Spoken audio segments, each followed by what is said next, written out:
안녕하세요. 책 읽어주는 캘리그라퍼입니다. 오늘 소개해드릴 책은 삼지사에서 출판된 오 헨리 단편선 중에서 크리스마스의 선물입니다. 너무도 가난한 부부의 이야기입니다. 그러나 서로를 끔찍히도 아끼고 사랑하는 부부의 이야기입니다.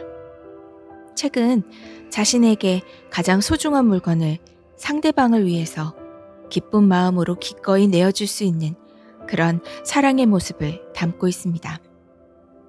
사랑의 다른 말은 희생일지도 모르는데 여기서의 희생은 아픔을 감내하는 희생이 아닌 너무나 기뻐하고 고마워하며 이것이라도 할 수 있어 다행이라고 느끼는 그런 희생입니다. 22살의 가장으로서 삶의 큰 무게를 묵묵히 지고 아내를 무척이나 아끼는 짐, 그리고 짐이 벌어다주는 주급 $20로 삶을 일구어 나가고 남편을 무척이나 생각하는 델러. 주어진 현실은 막막하지만 서로를 생각하는 그 아름다운 마음으로 어려운 시기를 잘 견디고 이겨내기를 바라봅니다. 그럼 크리스마스 이브, 황당하지만 가슴 아프고 슬프지만 미소를 짓게 하는 부부의 이야기를 지금 만나러 가시죠.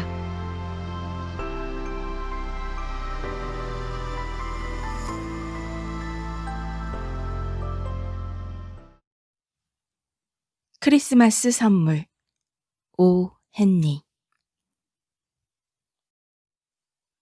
$1.87. 그것뿐이었다. 더구나 그 중에 60센트는 1센트짜리 동전이었다. 이 동전은 악착 같은 흥정에서 엿볼 수 있는 인색한 태도를 내심 비난당하고 있는 것 같아 낯이 빨개지는 심정을 느끼면서까지 자파상이나 야채가게 그리고 푸주간에서 값을 깎아서는 한 번에 한두 푼씩 모은 것이었다. 델러는 그 돈을 3번이나 세어보았다. 역시 $1.87였다. 그리고 내일은 크리스마스인 것이다.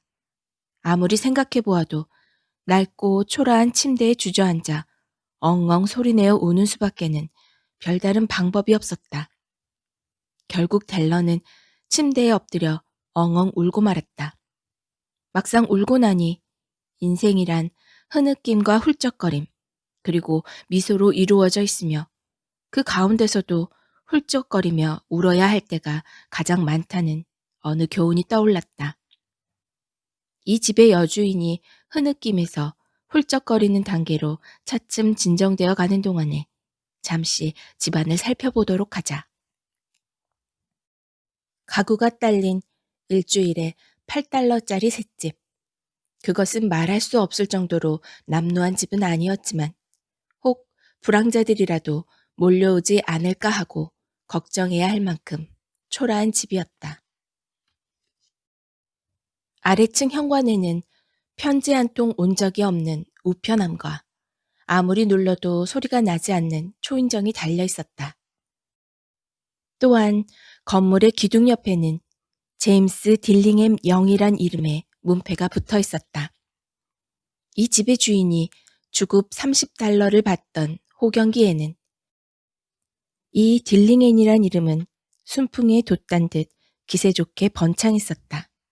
그러나 수입이 $20로 줄어든 지금 이 딜링햄이란 글자는 겸손하고 눈에 띄지 않게 뒷자 한자로 오므라 들어버릴 것처럼 희미하게 보였다. 그러나 제임스 딜링햄 영씨가 집에 돌아와 2층의 자기 침실로 돌아오면 이미 여러분에게 델러라고 소개한 바 있는 제임스 딜링햄 영 부인이 항상 다정하게 그를 짐이라고 부르며 그에게 뜨거운 포옹을 보내곤 하는 것이었다. 그것은 매우 흐뭇한 일이었다. 델러는 울음을 그치고 분첩으로 뺨을 도닥거려 화장을 고쳤다. 그리고는 창가에 서서 잿빛 고양이 한 마리가 잿빛의 뒷마당에 있는 잿빛 울타리 위로 걸어가는 모습을 멍하니 내다보았다. 내일이 크리스마스인데 그녀에게는 짐에게 선물을 사줄 돈이 고작 1달러 87센트밖에 없었다. 벌써 몇 개월째 모을 수 있는 한 1페니도 남김없이 모아왔는데도 겨우 이것뿐이었다. 주급 20달러로는 어림도 없었다. 지출은 그녀가 예상했던 것보다 언제나 초과됐다. 지출이란 언제나 그런 법이었다. 짐에게 선물을 사줘야 하는데 고작 1달러 87센트 뿐이라니. 그녀의 짐을 위해서 말이다. 그녀는 그를 위해 뭐가 좋을까 하고 이것저것 궁리하면서 즐거운 시간을 보냈었다. 무엇인가 훌륭하고 특별하고 값진 것. 그것이 조금이라도 짐의 명예에 어울릴 만한 그런 선물 말이다. 그 방의 창문과 창문 사이에는 전신 거울이 하나 있었다. 아마 여러분도 주 8달러짜리 셋방에 있는 그런 거울을 본 적이 있을 것이다. 그것은 몸이 몹시 마르고 꽤 민첩한 사람이라면 아마도 세로로 길쭉하게 재빨리 몸을 비춰봄으로써 자신의 모습에 대해서 그런대로 정확하게 파악할 수 있는 거울이다. 델러는 몸이 마른 편이라 그런 요령을 잘 터득하고 있었다. 갑자기 그녀는 창가에서 몸을 돌려 전신 거울 앞에 다가섰다. 그녀의 두 눈은 반짝반짝 빛나고 있었지만 얼굴은 20초도 안 되어 창백하게 변했다. 그녀는 재빨리 머리를 풀어 길게 늘어뜨렸다. 제임스 딜링의 영부부에게는 두 사람 모두가 상당히 자랑스럽게 여기는 물건 두 가지를 소유하고 있었다. 하나는 할아버지와 아버지에게서 물려받은 짐의 금시계였다. 또 하나는 델러의 머리카락이었다. 만약 시바의 여왕이 환기통 건너편의 아파트에 살고 있었다면 델러가 단지 머리를 말리기 위해서 창문 밖으로 늘어뜨려 놓은 것만으로도 여왕의 보석과 여러 가지 선물들을 무색하게 만들었을 것이다. 그리고 만약 솔로몬 왕이 온갖 보물을 지하실에 산더미처럼 쌓아놓고 이 건물의 관리인 노릇을 한다면 짐은 그의 앞을 지날 때마다 시계를 꺼내 봄으로써 그 왕이 너무 부러운 나머지 자신의 턱수염을 쥐어뜯는 일이 벌어지고 말았을 것이다.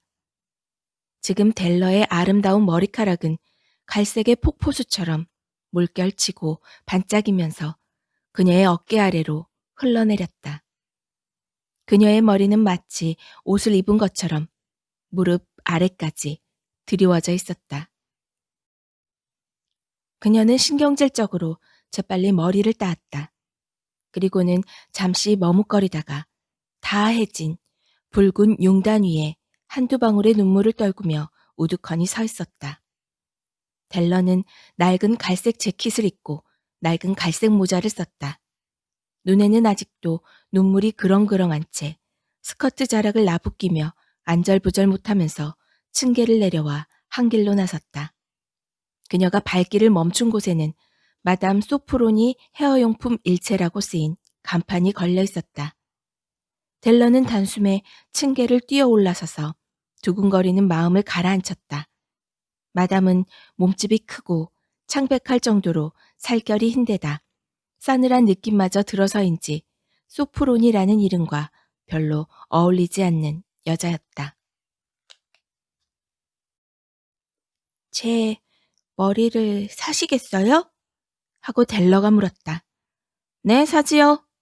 하고 마담이 대답했다. 모자를 벗고 잠깐 머리 모양을 보여주시겠어요?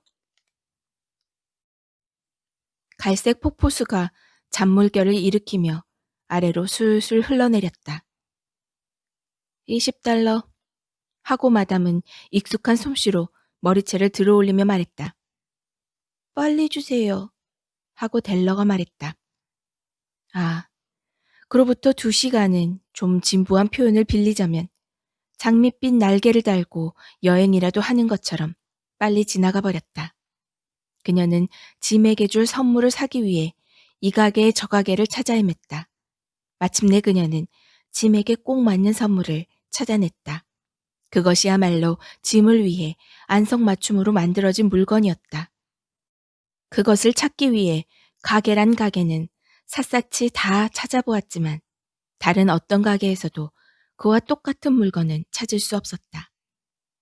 그것은 백금으로 만든 시계줄이었는데 디자인이 단순하면서도 품위가 있었고 좋은 물건이 의뢰 그렇듯 겉만 그럴싸한 장식이 아닌 그 자체만으로도 충분히 그 가치를 인정받는 그런 물건이었다. 이 시계줄이라면 짐의 금시계에 전혀 손색이 없었다. 그것을 보는 순간 그녀는 이것이야말로 짐에게 꼭 필요한 것이구나 하는 생각이 들었다.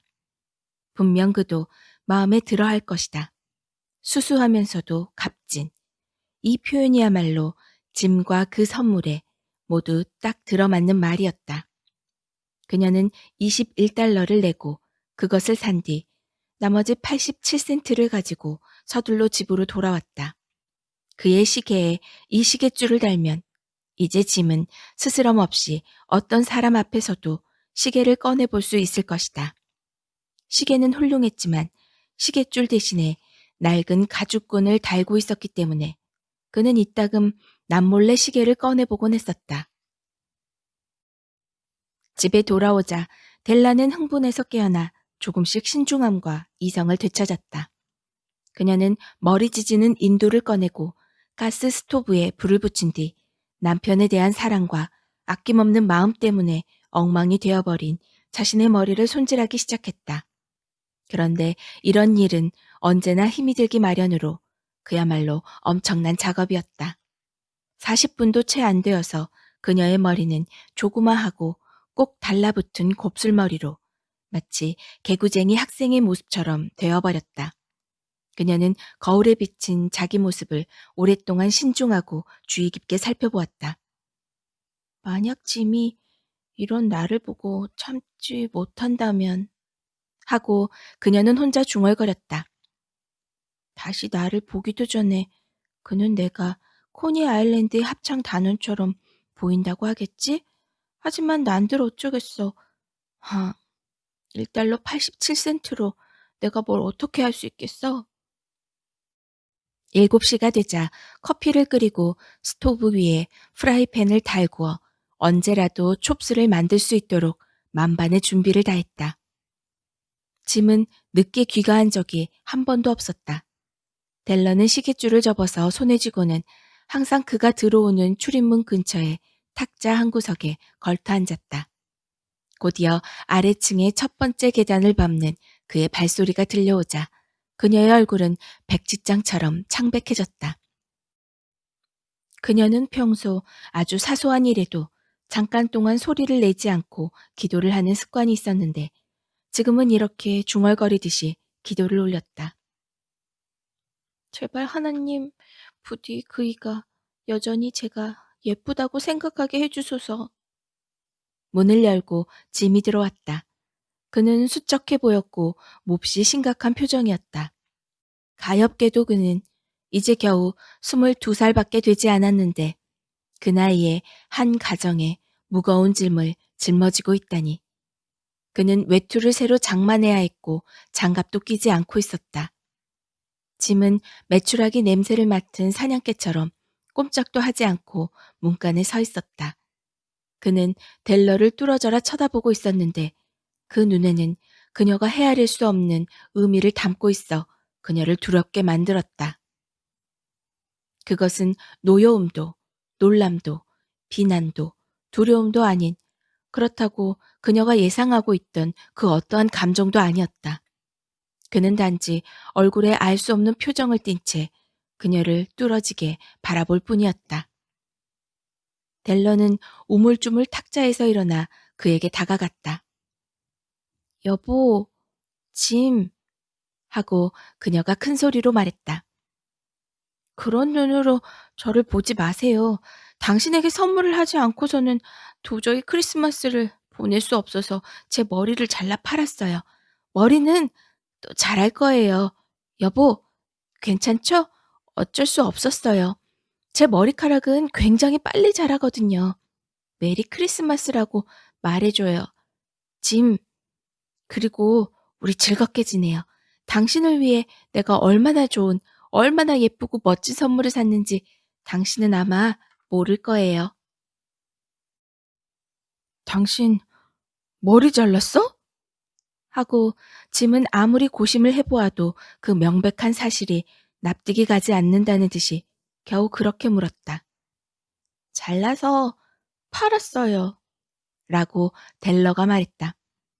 어쨌든 전과 같이 저를 사랑해 주시는 거죠? 머리는 없어졌지만 저는 저예요. 그렇지 않아요? 짐은 의아한 듯이 방안을 빙 둘러보았다. 머리는 이제 없어졌다. 이거요? 하고 그는 얼빠진 사람처럼 말했다. 찾아볼 필요도 없어요. 하고 델러가 말했다. 팔아버렸어요. 팔아서 없어져 버렸다니까요. 여보, 오늘 밤은 크리스마스 이브예요. 저에게 상냥하게 대해주세요. 제 머리는 당신을 위해 팔았으니까요. 어쩌면 제 머리 위에 자라는 머리카락의 수를 셀 수 있을지도 몰라요. 하고 그녀는 갑자기 매우 상냥한 어조로 말을 이었다. 하지만 당신에 대한 제 사랑을 셀 수 있는 사람은 아마 아무도 없을 거예요. 짐, 촉수를 얹어드려요? 짐은 얼이 빠져 있다가 갑자기 정신을 차린 것 같았다. 그리고 그는 델러를 꼭 껴안았다.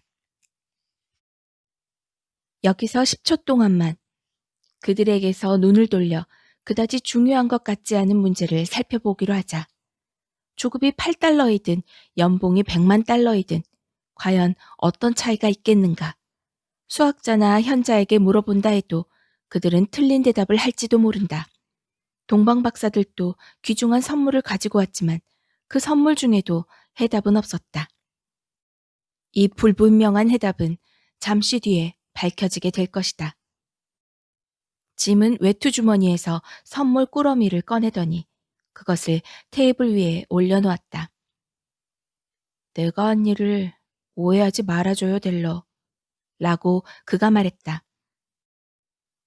당신이 머리를 잘랐건 면도를 했건 그리고 샴푸를 했건 간에 내가 당신을 사랑하는 마음은 조금도 변함이 없어. 하지만 저 선물 꾸러미를 열어보면 내가 왜 한참 동안 어리둥절해 있었는지 그 까닭을 알게 될 거요. 델러의 하얀 손가락이 선물 꾸러미의 끈을 끄르고 포장지를 벗겨냈다. 그러자 델러에게서 황홀한 기쁨의 탄성이 터져나왔다. 그리고 아 하는 탄성은 곧 여성의 발작적인 눈물과 통곡으로 바뀌었고 그래서 이 방의 주인인 짐은 부랴부랴 그녀를 어르고 달래줘야만 했다. 거기에는 빛들이 가지런히 놓여 있었다.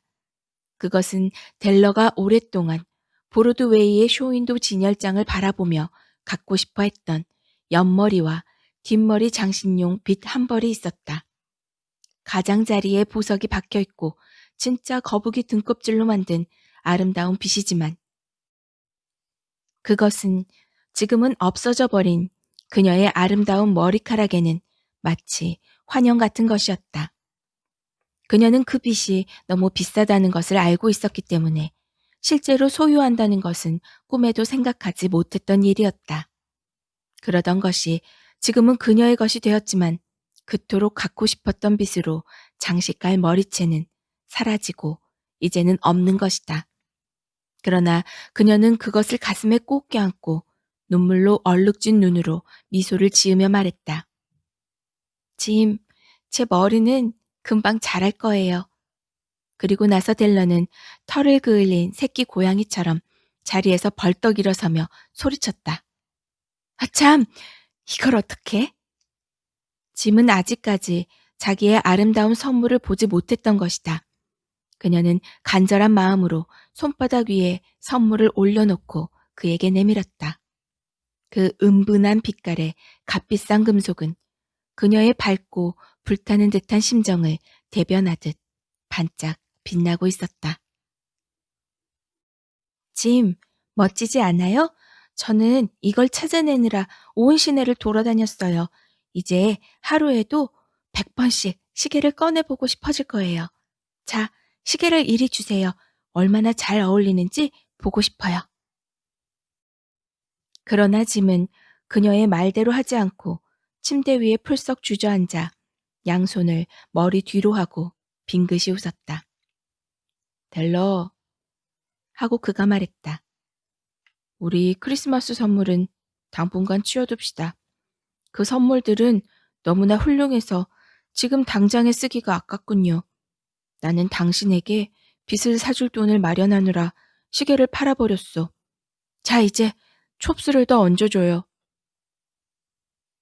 여러분도 알다시피 동방 박사들은 말 구유 속의 아기 예수에게 선물을 가져다 준 현명한, 참으로 현명한 사람들이었다. 사람들이 크리스마스 선물을 주고받게 된 것도 바로 그들에게서 시작되었던 것이다. 그들은 현명하기 때문에 그들의 선물 또한 의심할 여지 없이 현명한 것이어서 만약 그 선물이 중복된 경우엔 아마도 다른 것으로 교환할 수 있는 혜택도 있었을 것이다. 그리고 나는 여기에 자신의 가장 소중한 보물을 서로를 위해 가장 현명하지 못한 방법으로 희생시켜버린 새방에 살고 있는 어리석은 두 젊은 부부의 평범한 이야기를 서툴게나마 늘어놓았다. 그러나 오늘을 사는 현명한 사람들에게 끝으로 한마디 하자면 선물을 하는 모든 사람들 중에, 아니, 선물을 주고받는 모든 사람들 중에서 이들 두 사람이야말로 가장 현명한 사람이라는 점을 이야기해 주고 싶다. 이 세상 어디를 찾아봐도 이들보다 현명한 사람들은 없을 것이다. 이들이야말로 진정한 동방 박사들이기 때문이다.